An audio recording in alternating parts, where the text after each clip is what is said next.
Hi, my name is Gibson, and I'm the co-owner and co-creator of the Personal Development School. This is your daily breakthrough video, and in this video, I'm going to talk about something I am seeing all over the place. Inside our community, this question is being asked, inside our members lounge, all over the internet, the YouTube comments, I'm seeing this everywhere. And the question is, should I contact my ex during COVID-19?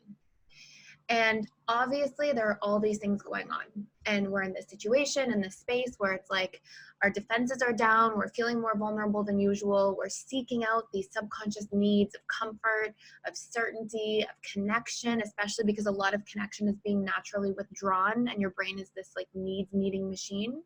So I'm going to go into the answer, and then I'm going to go into some other strategies, because I'm not going to give you just one simple answer for this video. So before I start and dive into everything, I want you guys to know I am super here to support you. We are offering scholarships through the school. If you've wanted to join for a long time and you're just looking for some assistance during this time financially because you just lost a job or you're out of work or things are changing for you, like, we are here to support you. We've got all of these amazing people coming into the school and building community and getting their needs met. And during this time, there won't be a better time for you to work on yourself and take something away from this. Don't just stay stuck in the situation of feeling quarantined and isolated. Do things that are going to initiate personal growth, community, connection, like connecting with like-minded people. We've got an amazing forum for that. Even if that's not here, please do this in whatever form this is for you. Like if this is joining different online communities, whatever it is, please take the time to not just feel like you're stuck and helpless.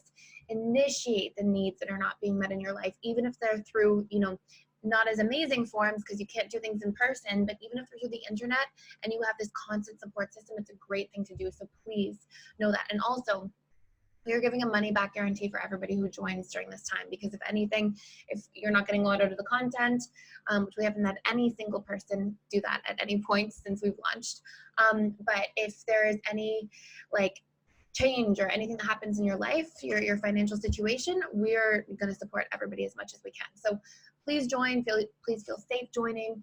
And if it's not joining our school, join communities, try to connect in different forms that you can so that you're still getting your needs met. Okay, I'm gonna go into the content. Sorry, I sort of rambled there for a moment, but it's just so important to me to not see people feeling stuck and helpless when there are things you can do and there are support systems out there.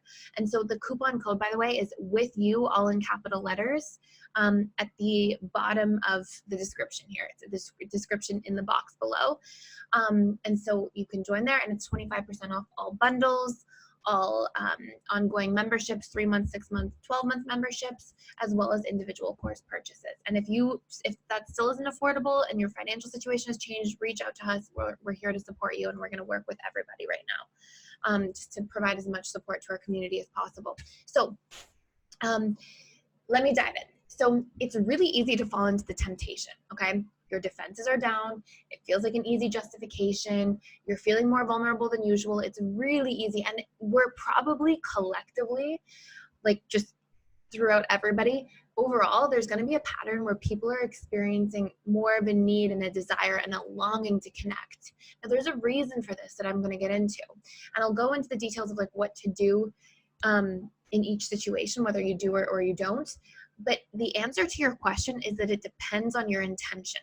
And this is the most important part. If you want to reach out to your ex because this person was in your life for a long time and they're like a friend to you, or you have like a care for them, but you're not longing and you're not using them to get needs met and to kill the sting of quarantine and isolation and having this disconnect, if it's truly just to check in, by all means, go for it. Absolutely. It's a beautiful, wonderful thing to do. Now, if it's because you're trying to get needs met, and if it's gonna, if there's a chance that it can spiral and get you into a situation or a headspace where like it's that short-term gratification to send that text and see, and maybe even receive some kind of response, but then it's just gonna take you away from the relationship to yourself, take you away from having conscious, intentional strategies for you to meet your own needs. If you're just using it as a distraction and it's actually going to regress you in your healing process, then it's probably the worst thing that you can do. And the reason for this is that our brain is this needs meeting machine, as I was mentioning earlier, and it wants to get needs met during this time. So whenever there's a withdrawal or a taking away of needs, naturally our brain tries to return back to that state of homeostasis. So it starts seeking out all of those needs in some kind of different form. So it might seek out your needs. And let's say, for example, the most common needs that we're going to see missing during this time are connection, certainty, and probably comfort or a feeling of safety. And so, we're seeking these things because they're being taken away by the experience in our environment and these adjustments that are happening worldwide at this time. And so because these things are naturally missing, your brain starts like grasping at straws trying to get these needs met. Now the problem becomes when you start relying on somebody who's also unstable because they're an ex, you don't know how they're going to respond. They might not respond how you expect, or up to what you were hoping for. They might not meet your expectations or your hopes. And then you have this dependency where you're like waiting for them to meet your needs and you're hoping that they will. That's going to make you feel 10 times worse because your brain is going to see even more of a void around this. And then you've just put your needs in this, like in the most unstable thing possible, in something that already didn't work. And you don't know where both of you are at your healing process, or during this time of trying to get over the relationship. And so it's really likely to backfire, and then you're going to feel even worse. So what I advise instead is write down all the needs you're trying to get met by texting your ex or calling your ex. And if very specifically, if you're doing this for more than a friendship reason, you're not just actually concerned about their well-being, and check in with yourself. Don't just be like, oh yeah, I'm just concerned about their well-being, and then justify. Check in with yourself and be honest with yourself and pause. And then if what you're finding is that it's not about that, and it is about trying to get your needs met, and write out every single one of what those needs are, and then write 2 to 3 strategies you can come up with instead to get those needs met. So if it's comfort, like, can you make your home more comfortable? Can you light candles?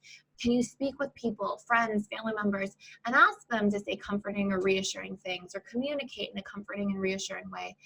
Can you connect more with old friends? Like, what are different ways you can get comfort met that are healthy instead of this like old kind of outdated dependency with something from the past that might be an unhealthy strategy and could actually end up sort of backfiring in the long run? So this is my answer. I'm also going to keep going into some no contact videos for the anxious partner, the anxious ex. I'm going to keep going with that series, but I just felt that this was a really important video today because I see this all over the internet and so many people asking and so many people questioning, and this is the best piece of advice that I can give to you around this topic. So thank you so much for watching. Please like, share, and subscribe to this channel, and I will see you in the next video.